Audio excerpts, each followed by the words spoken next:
పార్లమెంట్లో నేడు కేంద్ర మంత్రి నిర్మలా సీతారామన్ కేంద్ర బడ్జెట్ను ప్రవేశపెట్టనున్నారు. కేంద్ర బడ్జెట్ 2024-25 నేడే పార్లమెంట్ ముందుకు రానుంది. ఉదయం 11 గంటలకు కేంద్ర ఆర్థిక మంత్రి నిర్మలా సీతారామన్ లోక్సభలో బడ్జెట్ ప్రవేశపెట్టనున్నారు. ఎన్నికలు ముగిసిన తర్వాత పూర్తిస్థాయి బడ్జెట్ను నిర్మలా సీతారామన్ పార్లమెంటుకు సమర్పిస్తున్నారు. మోదీ ప్రభుత్వంలో వరుసగా 7వ బడ్జెట్ను నిర్మలా సీతారామన్ ప్రవేశపెడుతున్నారు. ఎన్నికల నేపథ్యంలో గత ఫిబ్రవరిలో ఓటాన్ బడ్జెట్ను కేంద్రం ప్రవేశపెట్టింది. వికసిత భారత్ లక్ష్యాలకు అనుగుణంగా కేంద్ర బడ్జెట్ రూపకల్పన చేశారు. నేడు ప్రవేశపెట్టనున్న కేంద్ర బడ్జెట్పై దేశంలోని వివిధ వర్గాలు అనేక ఆశలు అంచనాలు పెట్టుకున్నారు. నిత్యావసర వస్తువుల ధరల పెరుగుదల నేపథ్యంలో పన్ను ఉపశమనాలపై సామాన్యులు ఆశలు పెట్టుకున్నారు. ఉద్యోగులు పన్ను తగ్గింపును ఆశిస్తున్నారు. అభివృద్ధి సంక్షేమం మధ్య సమతూకంతో బడ్జెట్ ఉండాలని నిపుణులు కోరుకుంటున్నారు.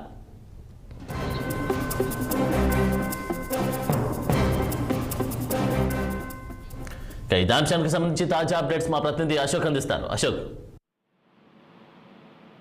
కేంద్ర బడ్జెట్ మరికొద్ది సేపట్లోనే కేంద్ర మంత్రి నిర్మలా సీతారామన్ ప్రవేశపెట్టబోతుంది. ఉదయం 11 గంటలకు లోక్సభలో 2024-25 సంబంధించిన పూర్తి స్థాయి కేంద్ర బడ్జెట్ ను నిర్మలా సీతారామన్ ప్రవేశపెట్టబోతున్నారు. ఓటాన్ అకౌంట్ బడ్జెట్ గత ఫిబ్రవరిలో ప్రవేశపెట్టారు. సో ఎలక్షన్ సమయంలో, కాబట్టి ఇప్పుడు పూర్తి స్థాయిలో కేంద్ర బడ్జెట్ ను ప్రవేశపెట్టబోతున్నాం. నిన్న ఆర్థిక సర్వే కూడా విడుదల చేశారు. ఆర్థిక సర్వేలో అనేక అంశాలు కూడా పొందుపరిచారు. జీడీపీ పెంపు, ఆర్థిక వృద్ధి, దేశ అభివృద్ధి, వ్యవసాయ రంగము, అదేవిధంగా ఇతర అంశాలపై సుదీర్ఘంగా నిన్న ఆర్థిక సర్వేలో పేర్కొన్నారు. సో లోక్సభలో అయితే ఈ రోజు ఉదయం 11 గంటలకు నిర్మలా సీతారామన్ లోక్సభలో ప్రవేశపెట్టారు బడ్జెట్ ని. సో ఇది కేంద్ర మంత్రిగా ఆర్థిక నిర్మలా సీతారామన్ కి రికార్డు స్థాయి అని చెప్పుకోవచ్చు. ఎందుకంటే వరుసగా 7 సంవత్సరాల నుంచి ఇది 7వ బడ్జెట్ అని చెప్పుకోవచ్చు. గతంలో ఏ ఆర్థిక శాఖ మంత్రి 8 సంవత్సరాలు వరుసగా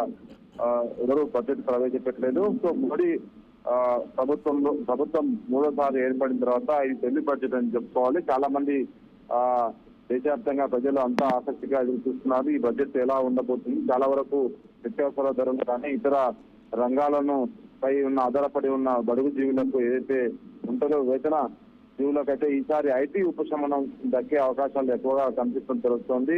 ఈవీ, ఫార్మా, రియాలిటీ ఇతర రంగాల్లో కూడా ఎన్నో ఆశలు ఉన్నాయి. అమృత్సర్ బడ్జెట్ మోదీ ప్రభుత్వం అభినందిస్తుంది.